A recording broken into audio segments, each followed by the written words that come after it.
Malaysian ইমিগ্রেশনের প্রধান দাতুশ্রী জাকারিয়া সাবান, এই যে দেখছেন আমি ওনার কথা বলতেছি। এটা হচ্ছে মালয়েশিয়ান পত্রিকা। এখানে শিরোনাম কি লিখছে বিস্তারিত গিয়ে পড়ে আসবেন, তখন আপনারা বুঝতে পারবেন।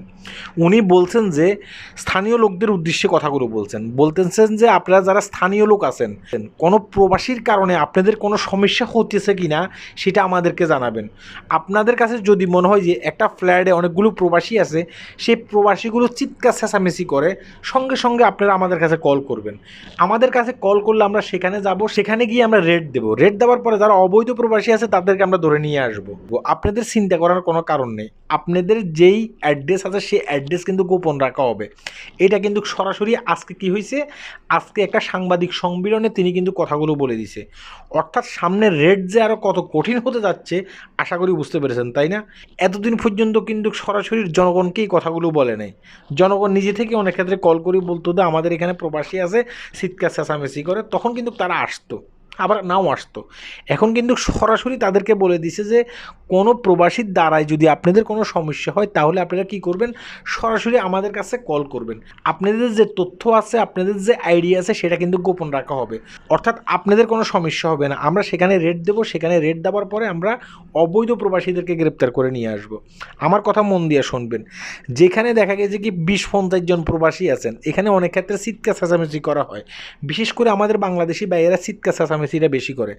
আপনার কারণে যেন পাশের রুমের মানুষের সমস্যা না হয়, আপনার কারণে যেন অন্য একজন মালয়েশিয়ান ব্যক্তির সমস্যা না হয়, সেটা অবশ্যই মনে রাখতে হবে। আপনি হয়তো বা মনে মনে ভাবতেছেন যে আমি তো একজন বৈধ ব্যক্তি, যদি ইমিগ্রেশনের লোক আসে তাহলে আমার কোনো সমস্যা হবে না, আমাকে তো অবশ্যই গ্রেপ্তার করে নেবে না। ভাই, এটা মনে রাখতে হবে যে আপনার পাশের রুমে যে ব্যক্তিটা আছে অনেক ক্ষেত্রে সেই ব্যক্তিটা অবৈধ, ঠিক আছে?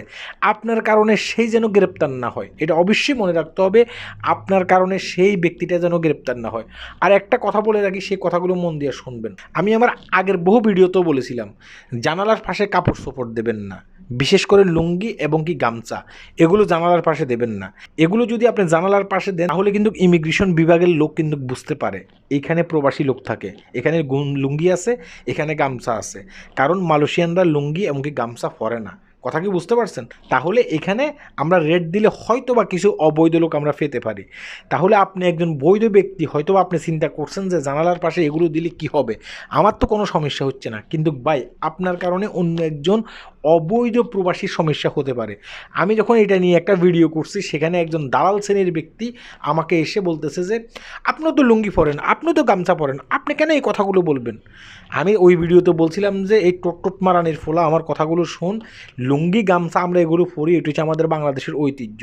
তার মানে এই নয় যে এগুলো জানালা দিয়ে ঝুলিয়ে আমি একজন ইমিগ্রেশনের লোককে বলে দেবো আমার এখানে অবৈধ লোক থাকে, আপনি এখানে আসেন, এসে আমাকে রেট দিয়ে নিয়ে যান, কিংবা আমার এক অবৈধ প্রবাসী ভাই আছে তাকে রেট দিয়ে নিয়ে যান।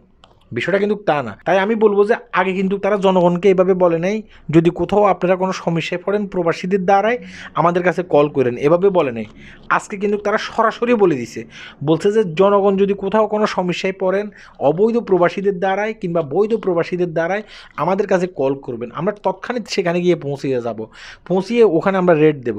কিন্তু একটা জিনিস মনে রাখবেন, আপনাদের তথ্য কিন্তু গোপন রাখা হবে। তারা কিন্তু এটা সরাসরি বলে দিছে। তাই আপনার জায়গা থেকে আপনি সাবধানে থাকবেন, এবং কি অন্য একজন যদি অবৈধ প্রবাসী ভাই আপনার পাশে থাকে, হ্যাঁ, তাকে ধরিয়ে দেওয়ার চেষ্টা করবেন না। অনেক ক্ষেত্রে দেখা গেছে কি আপনার সাথে একটু রাগারাগি আছে, এই কারণে আপনার চিন্তাভাবনা হয়েছে তাকে আমি একটু ধরিয়ে দিই, ধরিয়ে দিলে কী হবে? ঠিক আছে, একটা জিনিস মনে রাখতে হবে, আপনি কিন্তু আপনার পেট চালান, হ্যাঁ, আপনার ফ্যামিলি চালান, আপনার কাছে বৈধ কাগজপত্র আছে, কিন্তু সেই ব্যক্তিটার কাছে অনেক ক্ষেত্রে বৈধ কাগজপত্র নেই। ঠিক আছে, সে কিন্তু ইচ্ছাকৃতভাবে এখানে অবৈধ হয়নি। আপনার কারণে সেই লোকটা যেন গ্রেপ্তার না হয়, আপনার কারণে সেই লোকটার ফ্যাটে যেন লাথি না মারা হয়।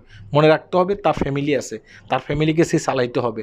হ্যাঁ, কিন্তু সামনে ইমিগ্রেশনের আইন কিন্তু আরও কঠোর হতে যাচ্ছে।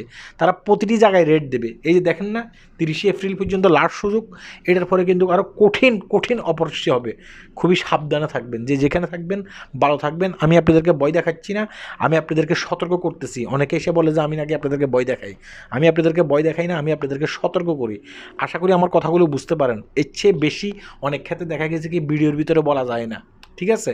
সেটা আপনাকে বুঝে নিতে হবে। হ্যাঁ, সবাই ভালো থাকবেন, আল্লাহ হাফেজ।